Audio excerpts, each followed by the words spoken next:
Hey there, welcome to the second episode of Series 3 of Distillery Sessions. In this series, we're discussing all things Web3. I'm Steve Ween, founder of Distillery, a content company with offices across London, Singapore and San Francisco. I hope you enjoyed my chat with Jessica Lawson on the previous episode. Next up, I'm chatting with Hash Pakbaz, Chief Digital Officer at JSR Corporation. Hash is driven by a passion for learning and creating impactful outcomes by building and leading high-performance teams and organizations. And he has taken products from invention to mass production and revenue, both as an intrapreneur and as an entrepreneur. Along the way, he has held executive leadership roles at conglomerates and at the ground floor of venture-backed startups, and in various organizational functions including R&D, product development, P&L management of rapidly growing multi-$100 million product lines, and as a CEO. I thought Hash would be a perfect fit for our Web3 series, as he thrives on working outside of his comfort zone, where he's challenged to learn and adapt and grow. As this series is very much an entry point for marketeers thinking about entering the Web3 space, I'm going to ask Hash to share some key definitions at the end of this podcast. A glossary, if you like, which I hope some of you might find helpful. Hash, welcome. Thanks so much for joining me. Thank you, Stephen. Thanks for having me. Awesome. So you're responsible for the digitization of a major global company. How do you think Web3 is going to impact a materials company like JSR? To be honest, I don't really know right now how that's going to play out. What I do know is blockchain is a very powerful technology, and as much as the internet has impacted our business, I believe blockchain will have similar, if not a bigger impact on our business in the future. So do you think then Web3 is really here to stay? Absolutely. I think the fundamentals of blockchain technology and the value they bring are quite foundational and quite important to how we do business. And so the fact is, it's going to revolutionize a lot of things, just like the internet did going forward. So for organizations and marketeers looking to enter the Web3 space, could you go back a little bit and help us find an entry point? We've talked about Web3, we've talked about blockchain. For someone starting their journey, can you help them find a way in? I'll talk a little bit about, what I did in terms of learning about this technology and this space. And it all started with just, reading a lot and getting online and gathering information and looking through it. The next thing is, I really think it's very helpful to attend one or two, popular conferences. You get to kind of immerse yourself in the community, see what the big themes are, start to get familiar with it. And, what I'm doing is really starting to connect with the community and getting deep dives into what use cases are gaining traction and, kind of see how it goes from there. So speaking of reading, you wrote a really interesting blog post about the enormous potential of blockchain. I'll add a link in the description below to this podcast. Why don't you tell us a little bit more about your thinking and about how Web3 fits into that thinking? So, I think I'll use the word blockchain more than Web3, and you've heard me do that already. But, basically the idea is, blockchain is about the boring stuff, things that are perceived as boring, standards, algorithms, automation, very much like the internet is actually. So let me take a step back and let's look at the internet for a second and draw the parallels. As information was becoming digitalized and people were using computers to manipulate it with introduction of scanners and, computers and digital cameras, a group of people got together and did something really amazing. They started to define a set of standards and automated decentralized protocols that governed how information moved around between computers. And it didn't matter what type of information it was, right? So now you have the capability to move digital information without human intervention between a connected network of people and computers. And the key thing is these protocols and standards are decentralized and automated, which allowed the marginal cost of distribution of information to go to zero. And we can come back to, and we've all seen how that has impacted, businesses globally and at what scale. The blockchain technology is very similar in the sense that really at the core of it is a set of standards and algorithms that define and automate in a decentralized fashion and trying to minimize human intervention in the process of defining the ownership of digital assets and how transactions between parties govern the movement of those digital assets and keeping track of those transactions. So the marginal cost of transactions involving movement of digital assets and also the immutability of the record keeping and all of that is going to go to zero, which will have dramatic impact on how we're going to do business. You made a really interesting analogy earlier, which really framed decentralization in a different way for me. It sparked a really interesting discussion around the internet and decentralization.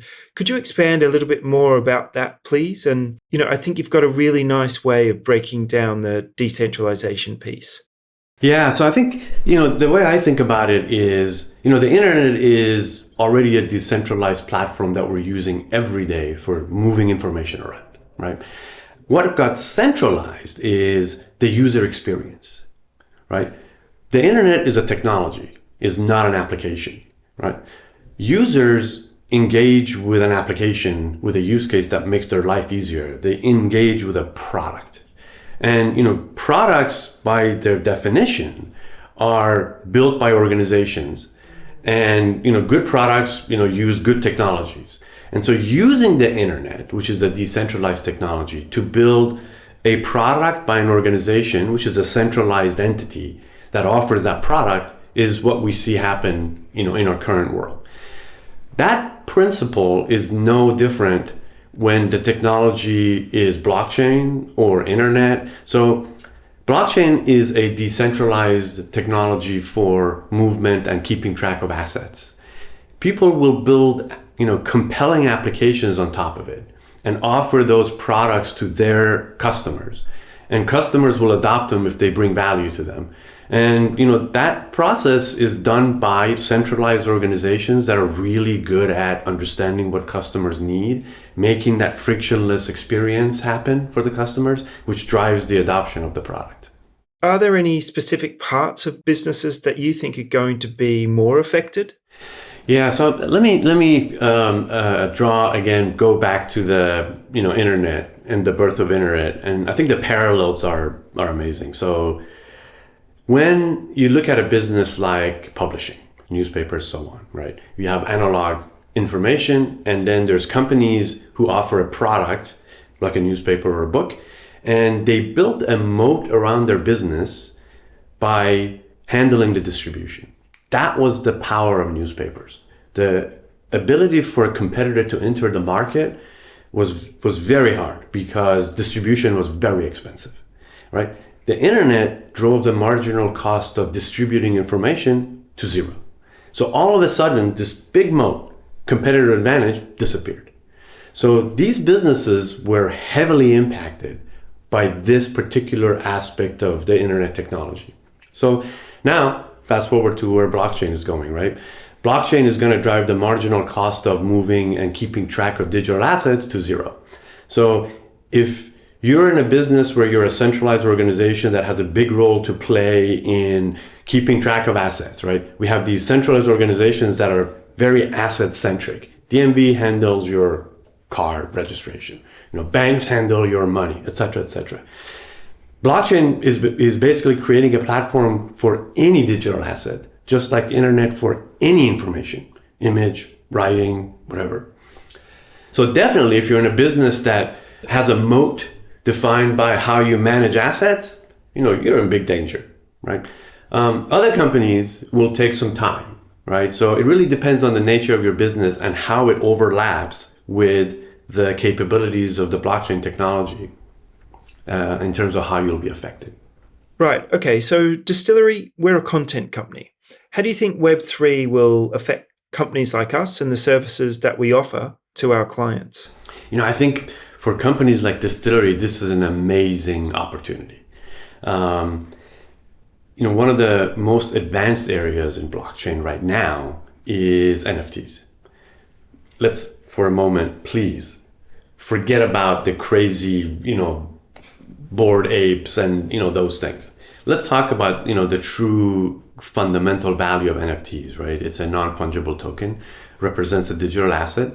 And NFTs are going to revolutionize how brands engage with their customers. And we're seeing, experiments right now in that. Starbucks Odyssey, Nike Swoosh, some done well, some not so well. So people are doing a lot of experimentation, and they're realizing the power of NFT technology for how you engage with customers in a very different way. So I think for a company like Distillery, who is in that space of engaging with customers, how do you tell stories to company stories to customers? You have a great opportunity to create some amazing customer engagement capabilities for your customers. So how do you think the Web3 is going to affect the relationship that brands have with their customers? So I think you're hitting on a very important area, and the question that you're asking is exactly what every company like you should be asking themselves: is here's the technology, here is a brand, here is the customers of that brand, and what are all the amazing things that this new technology can offer me in engaging those customers? How to engage those customers in a much more effective way than I used to without this technology. So, I think there's a lot of experimentation to be done, but think about, the types of things that Starbucks is doing with Odyssey, where, the customer is getting rewarded with NFTs, and not necessarily, NFTs that they can go sell for money, right? I think we have to take those types of ideas off the table.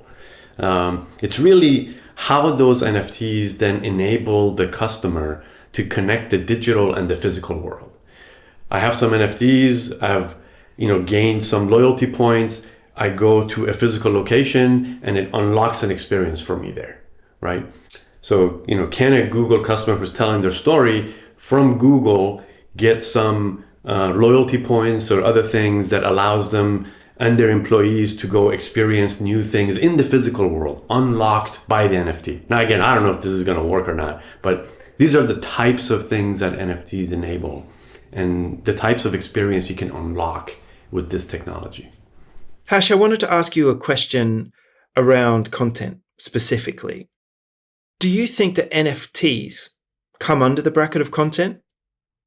It goes back to the thing you don't want to get into, which is what is content, right? So I think, there's a parallel here with, the way people define the eras of the web, right? Web 1, the read era, you're presented information, you consume it. Web 2, the read-write era, right? Where people can share, content generators now can share information with others, right? And then Web 3, kind of defined as read, write, own era, right?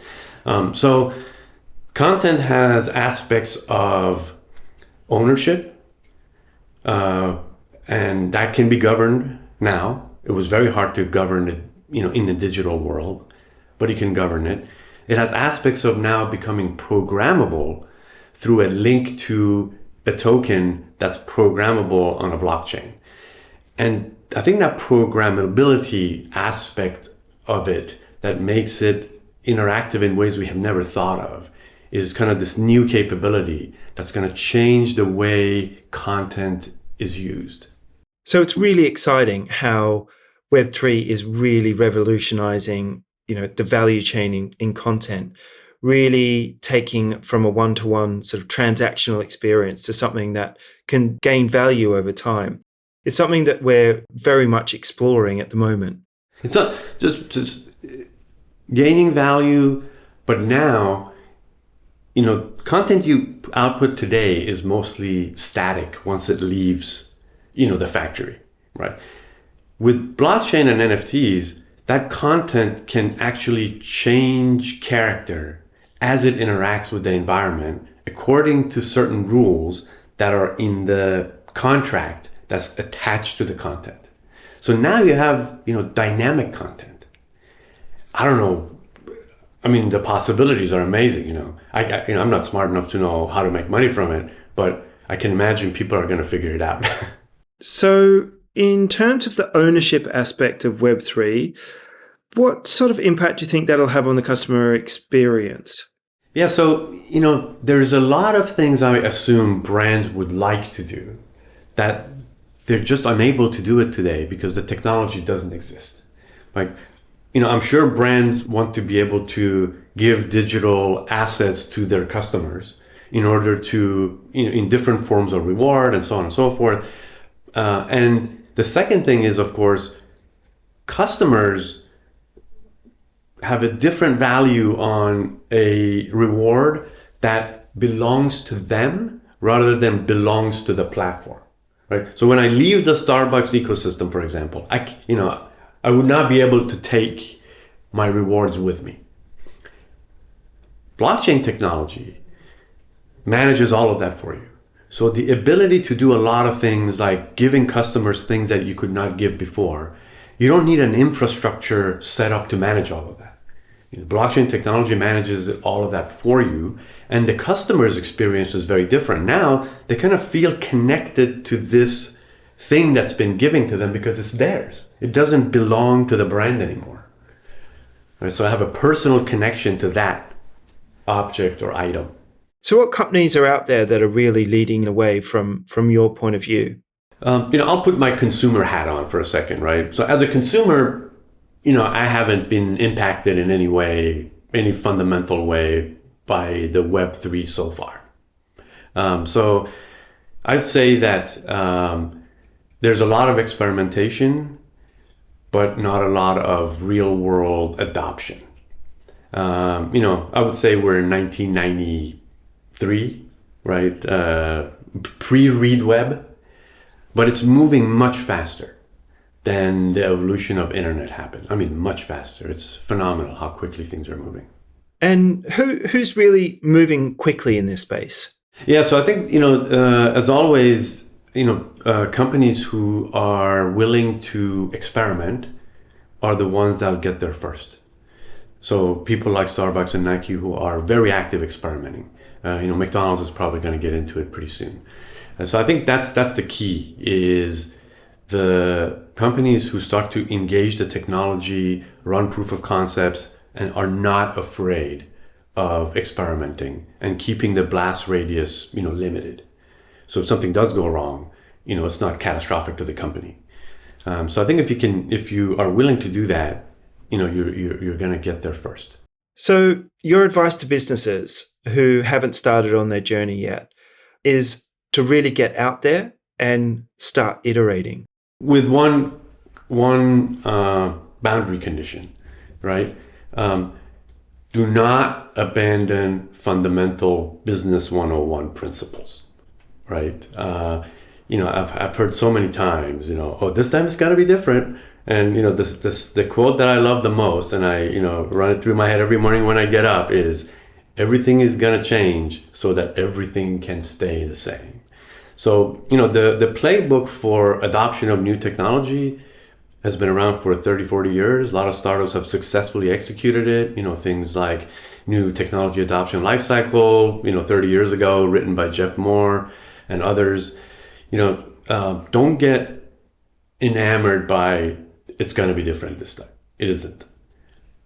Do not abandon fundamental business 101 principles as you go experiment. And then in terms of the big trends for the next 12 to 24 months, what do you think is on the horizon? What sort of opportunities do you think are going to arise? Yeah, so I think, this experimentation with NFTs and customer engagement, I think that's really going to pick up in the next 12 to 24 months. And people are going to push the boundaries of NFT technology. Again, forget about collectibles and, baseball cards. I'm talking, real sophisticated, programmable experiences. I think that's going to really pick up as brands start to realize the potential here. The other area, you don't see it as you don't get impacted as a consumer is the whole blockchain infrastructure area.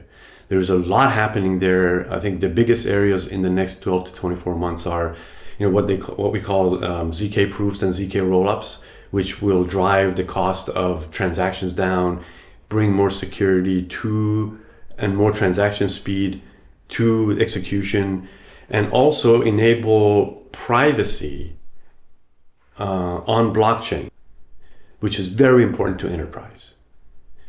Right now, a lot of public blockchains, records are public. And by privacy, I don't mean a private blockchain. I just want to make sure it's clear. It's actually bringing privacy to a public blockchain. So I think the ZK rollup space is going to be very foundational in impacting how blockchain infrastructure will develop. And I think the third area I hope we'll see more activity in is, regulation around cryptocurrencies. Cryptocurrency has been detrimental to the blockchain space. And until it's reined in, that negative halo is going to continue to impact adoption of blockchain. Awesome. So speaking of trends, what's coming up? I know that you're planning some more blogs. What have you got in the works? So my first post was around the boring, perceived boring stuff about blockchain, which is the power of standards and algorithms. My next one, which I'm writing right now, is around why cryptocurrencies are the Achilles heel of blockchain and why blockchains should decouple themselves from cryptocurrencies in order to really gain, especially in enterprise, adoption. So I'll talk about that next, and then we'll see where we'll go from there. So, Hash, where can people find out more? Where can they read your work? How can they connect with you? Just follow me on LinkedIn. Whenever I see something interesting that I think it's worth sharing with the community, I'll repost it. Whenever I have an interesting idea that I think is good to share with the community, I'll post it. Hash, you've got a really great ability to break down some very complex topics. Could you talk through, in your own words, some definitions for Web3, blockchain, and NFTs? Sure. So, it's a confounding space, right? People define it very differently. The best definition I've seen for, Web3 is basically this evolution of web that people talk about. Web 1, the consuming web. Information is out there in forms of website, you go consume it. Web 2, the sharing web, where a content generator can very easily share their content with others, and vice versa. And then Web 3 is defined as owning web. So you have the read web, the read write web, and then the read write own web. Honestly, I have trouble understanding how that impacts how people use Web 3. I'm a product person, so I focus on technology stacks instead. That's the way I analyze problems. So in that sense, the technology that enables Web 3 is blockchain. And so if you look at blockchain and you think about products, then you start to think about, all right, what are the experiences that people can build on top of a technology that brings value to their customers? So I have blockchains and then the application layer that sits on top of the blockchain. And all of that, of course, sits on top of the internet. So that's kind of the way I kind of look at it, is these vertical stacks. But, you'll see Web 1, Web 2, Web 3 all over the place.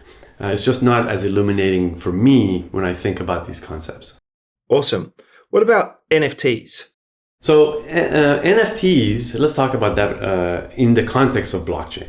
And that's kind of one of the key aspects of technology of blockchain, which is standards. How do you define a digital object? Well, blockchain people have written definitions and standards around fungible assets, ERC20, for example, in the Ethereum world, and non-fungible assets, which we call the NFTs. But really what they are is two different standards for two different digital assets that will behave differently in a blockchain ecosystem. And decentralization? That's an interesting question. So, the internet is fully decentralized. Right? In order for you to use the internet, you join the internet, and that's an automatic thing people do every day. Right? I have network cards in my laptop or phone. And I don't go, when I go buy it, I don't say, oh, please make sure there's a network card in it, right? It comes in standard, right? And then you join the network as soon as you turn on your computer. So it's highly decentralized. Blockchain is somewhat decentralized. And in order for you to participate in the blockchain network, you have to join the network. And that's much harder. I dare you in an hour spin up your own Ethereum node and join Ethereum, right? So that's very hard, technologically complex. So centralized organizations like Infura are forming that make the on-ramping process much more trivial. Again, a product built on the blockchain, but you can join the network through Infura, but now they're managing, a whole bunch of nodes. So is that centralized? Is that bad? I mean, I don't know. It works. It allows people to get on the network. Will it change? Yeah, maybe someday every laptop will carry a special chip that's a blockchain specific chip, like a Wi-Fi chip, and you join the network just by turning it on. And then the degree of decentralization is something they all talk about. Ethereum has many, many nodes. Solana has much fewer nodes. Does it matter? I don't know. It will depend on the application and the use case. Thank you so much for joining us, Hash. We'll add all of those links in the description below this podcast. And thank you for listening. Please do follow us on social at We Are Distillery. Get involved in the conversation, #Distillery Sessions. And I'll see you shortly for another episode in our Web3 series.